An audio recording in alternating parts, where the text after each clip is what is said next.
of the data that's been sent across by NSG flow logs, I said I want to go through a way in which we can read that information. We are not only focusing on specifying the input and the output here. I want to focus on how we'll develop the query. That's it.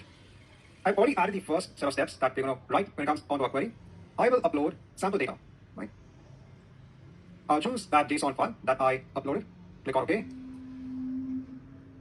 So going on to the raw format. So in table format, it's not able to understand how to put it in tabular format because we have kind of an in-depth structure for the data. So I'm going into the raw format here. In my code here, again, we are doing a cross apply for getting the array elements, as always, as we've done before. So the first step is just to get what's in the records because there'll be multiple records in place. I'm getting the time. So that's there, the time. The properties.flows. If we go down, we have the properties element. And within the properties element, since this is of the type object, I can now drill down onto just getting the flows. When I do a dot properties, so I'm going on the properties element, dot flows, so I'm going on the flows element within properties, I can get that information. So before I can go ahead and test the query, let me define an input as energy flow stream. So my energy flow stream is in blob storage. What I'll do is, I won't specify the exact location, I just want to have an alias in place. I'll choose the container, the connection string, and I'll just click on save. I don't have the ability to test out my queries. Let me now click on test query. So what are we getting as a result? So we are getting the time, then we're getting the rule, the default rule. So if I go on the JSON file, just to understand where we're at this point in time. So we've gone on the properties, we've gone on the flows, we're now getting the rule information. So if you see here, we are started getting the rule information. We have now go into flows.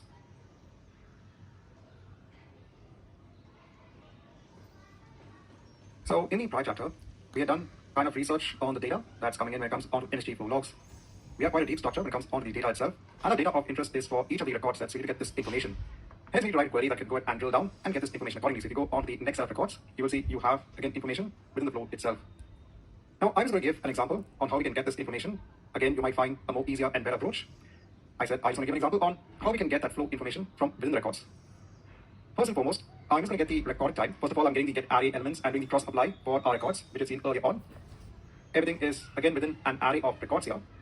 Hence, we first need to drill down onto the array of records. So I'm doing the cross apply. And then for the records, I'm getting the time. So I'm getting the time. Next, I'm going on to the properties and getting the flows, which itself is an array.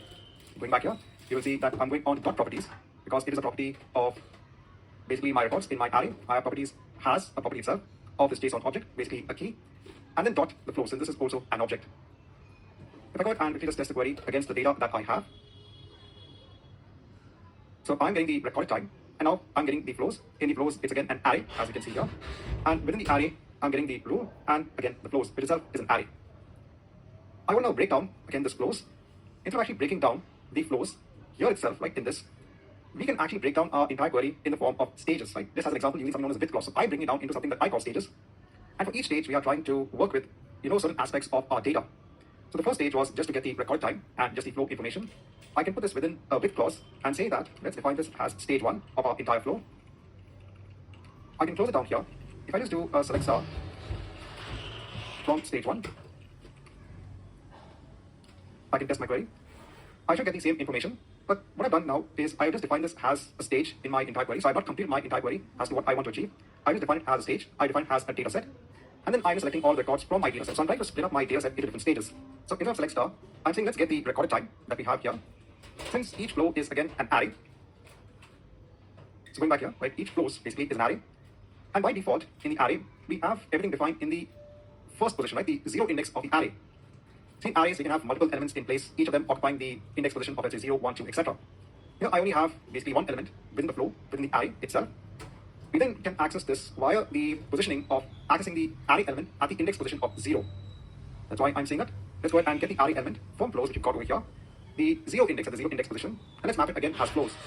If I test the query, you will see now that we don't have the array element as such. We have kind of removed that. We now have the rules, and we have again still the flow. So we define this as stage 1. So we've now got this information from stage 1. Let's go even further. Let me define this as stage 2 now of my entire query set. So I'll say stage 2 has this particular query. We'll now define the next part of our query. I'm now getting again the recorded time. Also, I can get what is the rule now. So I can access it as flow.rules. Since we have now flows as a separate element in our data set, and since this is a JSON object, and within the JSON object I have this key of rule, I can say flows.rule.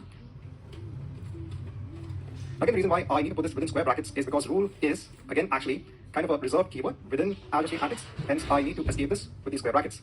I'm getting the rule name, and I want to get now the flows information. And then I want to, since this is again an array, I'm using the cross apply get array elements, right, from stage 2, and again mapping it as flows. If I test this query, so now I'm getting the recorded time, I'm getting the rule name separately now, and then the array value, and now I'm getting in the array value the information in flows. So I have the MAC address, and now I have the flow records itself. I will now define this as another stage in my entire query set. So I'll define this as stage 3. And now once I have that final stage, right, stage 3 in place, I will take the recorded time, the rule name, and just get the flow records. If I just run this here, you will now see the results accordingly, right? So we have all of the flow records in place. If I quickly just download the results just for now, so I have it in output.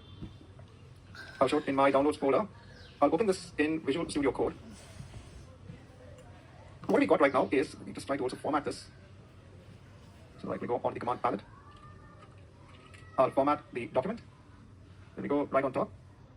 Till now, what have we achieved? We have got the recorded time, we have got the rule name, and we've got all of the flow information based records. It's now time to actually get within this flow information based records. All of this information has separate entities. So let's say that you now want to record certain elements in the flow information in a table in your dedicated SQL pool. The next step is to break down. See, all of this is coming as a string, and in the string, we have the different elements as per the documentation of NSG flow logs, where this refers or this refers onto the time. This is the source IP address making the request. This is the destination IP address, so on and so forth. So now we want to extract all of this as separate elements. How can we do that? Let's go on to the next chapter to see how we can achieve this.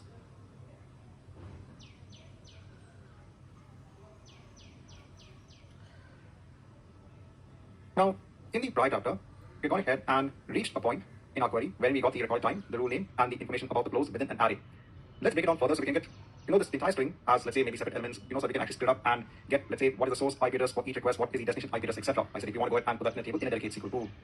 What I'm now doing is, I'm going to record this as a separate stage again, because I now want to get this array of flow information. So again, I'm using the cross apply get array elements.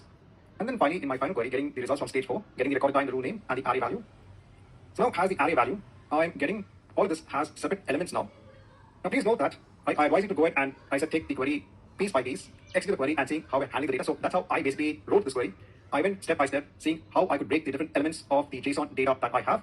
I would then download the results to see what I had achieved when I broke down my information, and then thought about how should I write the next piece of query. And I said I have actually broken each of them into multiple stages, so it becomes easier to maintain. So you could have better naming convention when it comes to how do you name the data sets. I said I just put as different stages, just trying to make it as easy as possible. So for now, what we've done is we've actually broken this down into different strings. If I download the results again, let me take this in Visual Studio Code. I'll just place it here. Let me again format the document, see what we have. So we have a lot of records now in place. So each of them is now coming as a separate element. The only thing now is we need to split all of these values up. So all of them are being separated by a comma. Now, in order to separate this line of information, and so we can basically break them up because it's separated by commas.